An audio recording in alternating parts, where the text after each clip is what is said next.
This poor woman managed to date a super-rich second-generation individual. She was invited to attend a banquet, and the next moment, the butler started bleeding the maids. The aristocrats began consuming the maid's blood. That's when the woman realized she had been entangled in a conspiracy. The story starts a few days ago. The woman's name is Evie. Her mother passed away not long ago. She worked hard and studied diligently. A poor girl. On this day, Evie received a gift, claiming it was a free DNA test to find lost relatives in her family. Evie filled out the form and discovered her cousin, Oliver. He also invited her for a meal at a 5-star restaurant. Oliver is a British nobleman. He told Evie about their family history. Evie's great-grandmother in 1925 had a relationship with a black male servant in their household and became pregnant, which was a huge scandal at the time. The black male servant took the child away, who happens to be Evie's grandfather, and raised him alone. Evie was unaware of this history and found it fascinating.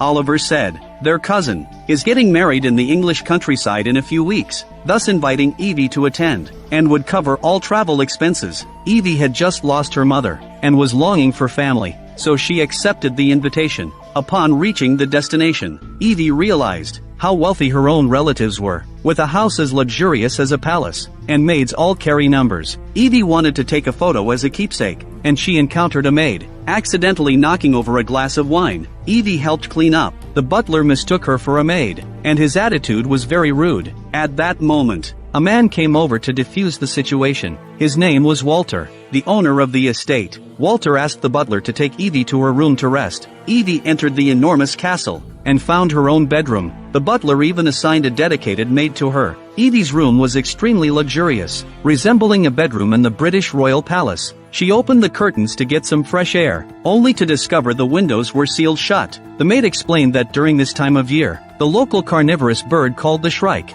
becomes extremely aggressive. Legend has it that a boy lost his eye to a shrike, hence the windows in the estate are protected by metal thorns. Evie noticed a portrait on the wall and asked who the person in the painting was. The maid replied that it was the previous owner of the room, who passed away recently. In fact, the woman in the painting was Evie's great-grandmother. After the maid finished speaking, she left the room. Evie called her friend, telling her about the maids and the service bell. But most importantly, the owner of the house is a handsome guy. As soon as she finished speaking, Walter knocked on the door, wanting to apologize for the butler's rude behavior. His gentlemanly demeanor earned Evie's favorable impression. They had a brief conversation. Evie was about to go for a jog, a habit she developed since childhood. The countryside was damp at night, with thick white fog everywhere. Evie got tired and stopped to rest. She saw a woman standing at a window on the second floor. It was an eerie sight, which led Evie to have a nightmare that night. She turned on the bedside lamp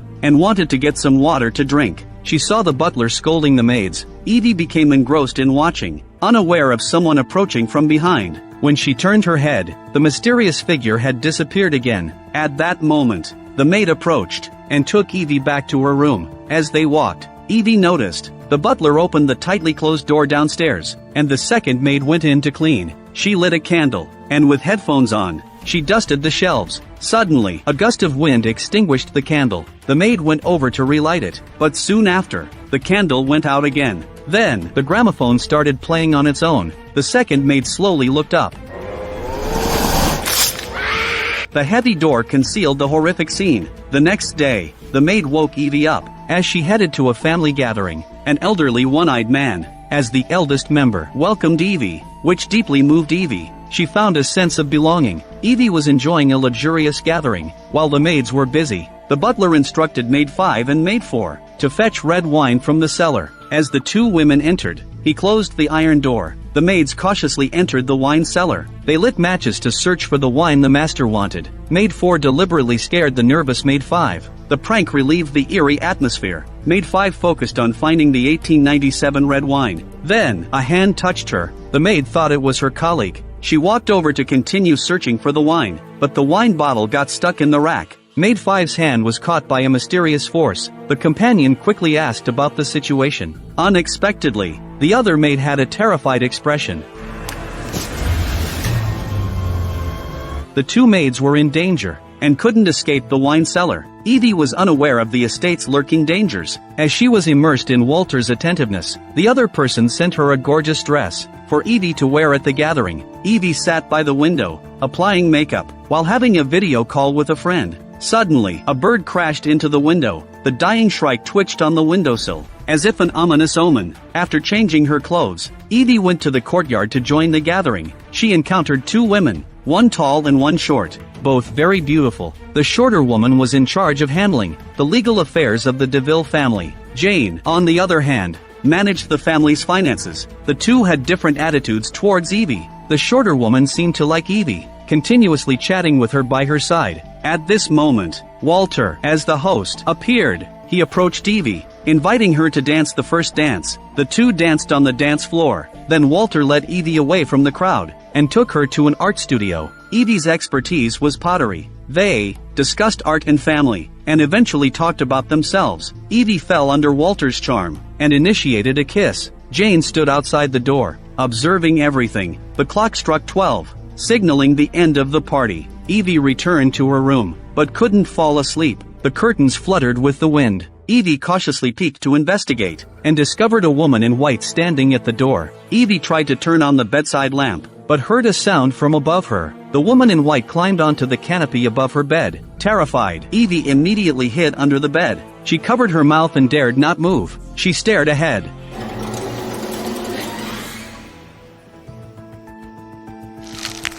Walter noticed Evie's fear, and stayed with her throughout the night. The next day, when Evie woke up, the other person had already left. Instead, the two women from the party came to find her. The shorter woman pulled Evie to do a spa treatment. They were chosen as bridesmaids, so before the wedding started, they needed to be in good condition. The three of them arrived at the estate's spa area. Professional technicians provided hand care for them. A golden nail file was polishing the nails. The technician carefully removed calluses and rough spots for Evie. The shiny and sharp tools made people uneasy. As expected, in the next moment, the technician accidentally injured Evie's finger. Jane put Evie's bleeding hand into her mouth. Evie felt uncomfortable. She shook off the other person and left the scene. She returned to the main house. As she passed by the study, she felt a thought in her mind. She took out a key from a hidden compartment, opened the door and walked in. She accidentally knocked over a stack of documents, and found her detailed information inside. Evie felt scared. She rushed back to pack her things, wanting to leave this place. Walter explained anxiously. He was afraid of Oliver being deceived by people online. That's why he investigated the cousin Evie who suddenly appeared. He did it to protect the family. Evie believed this explanation, and got involved with Walter. The rehearsal dinner day arrived quickly. Everyone was eagerly anticipating this wedding of the century. Exquisite food was placed on luxurious tableware, arranged on a table. Evie changed into her outfit. She sat next to Walter. The banquet officially begins. Evie is curious about where the groom and bride went after she arrived. She had never seen the two main characters of the wedding. Walter smiled and remained silent. Then he stood up and announced the news that he is going to marry Evie. Evie was dumbfounded. I came to attend the wedding. That's right, but it was never mentioned that she would marry someone. Walter ignored her. Instead, he asked the butler to serve refreshments. Evie didn't expect that the refreshments would be like this. It was the fresh blood of the maid. The bright red liquid filled the glass containers. The butler filled each guest's wine glass, and everyone drank it in one gulp. Evie was completely panicked. She tried to leave the mansion, but was stopped by the attendant. Evie kept knocking on the door for help. Walter teleported to the door. His nails became unusually sharp, slightly revealing sharp teeth in his mouth. Walter turned to Jane and said, "Tonight, she is yours, and tomorrow, it will be my turn." After saying that, Evie was carried to the basement. She was tied to a chair. Jane encouraged Evie to be brave, and join the DeVille family, not to be as foolish as her great-grandmother, to refuse the help of vampires. Jane has been by Walter's side for 500 years. They maintain their youth by using the blood of nobles. As long as Evie marries Walter, and exchanges blood with him during the wedding, she will gain immortality, and Walter's powers will also increase. At this moment, Maid No. 5 suddenly rushed out. It turns out she was locked up here. A chain was wrapped around her neck. Jane intended to scare Evie. She grabbed the maid's wrist, preparing to feed. Evie immediately shouted to stop and intervened. Jane enjoyed Evie's fear, and had the maid taken away. Then she locked Evie inside a coffin, and nailed the lid shut. Evie struggled desperately in the cramped space, until the next day. The personal maid finally rescued Evie. She and Evie's great-grandmother were good friends. She couldn't bear to see Evie die. At this moment, the sound of the attendants could be heard from afar. The maid knew they had discovered Evie's absence. She quickly instructed Evie to run. She also told her, "There are 3 ways to kill vampires: stake through the enemy's heart, cut off their heads, or burn them with intense fire." After saying that, she covered the protagonist's escape. Evie hurriedly ran forward. The butler chased after her with a knife. Evie ran out of the mansion and hid inside a wooden cabin in the yard, where human corpses were scattered everywhere, along with ice blocks used to preserve the body's freshness. The servant who helped the protagonist escape quickly was also thrown in by the butler. Her blood dripped onto Evie's face. The maid was killed because of saving Evie. Evie took advantage of the butler's distraction and ran out of the cabin and locked him inside. She desperately ran forward, running until late at night. She arrived at a village at the foot of the mountain. Evie sought refuge in an elderly couple's home.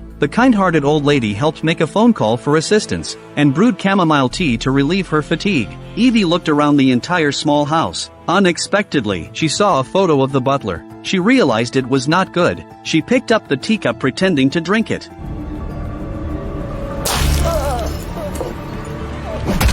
When Evie woke up again, she found herself back at the mansion. She was sitting on the sofa with the young maid. Walter was talking incessantly across from her, tempting her to join the ranks of vampires. Evie sat up straight and spat in his face. Walter didn't get angry. Instead, he approached the maid next to him and started feeding. Evie passed out. When she woke up, she was taken to the wedding venue, with a white veil over her head, walking towards the groom. The 2 of them knelt on the steps for the ceremony. Walter cut his wrist and offered the dark red blood to Evie's mouth. Evie drank the vampire's blood, slowly growing sharp nails and fangs. Evie approached the living sacrificial victim beside her and pushed over the candelabrum. When no one was paying attention, the fire spread rapidly. She grabbed a hidden wooden stake and stabbed it into Walter's chest. He was rapidly aged and injured. Jane angrily chased after the protagonist. The 2 fought in the hall. Jane dug her nails into Evie's chest. At a critical moment, a short woman arrived and saved the protagonist.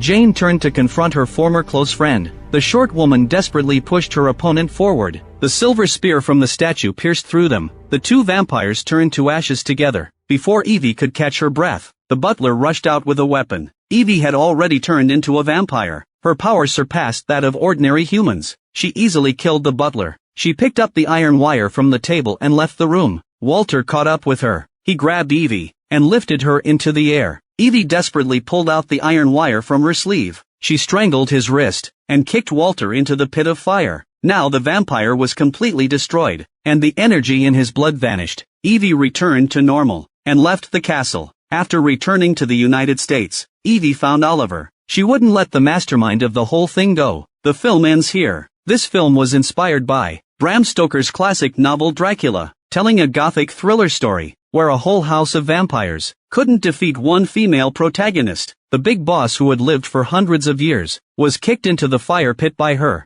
The protagonist's halo seems too powerful. The only highlight is the high attractiveness of the male and female leads. The rest is really not commendable. If you like my channel, please give me a subscription.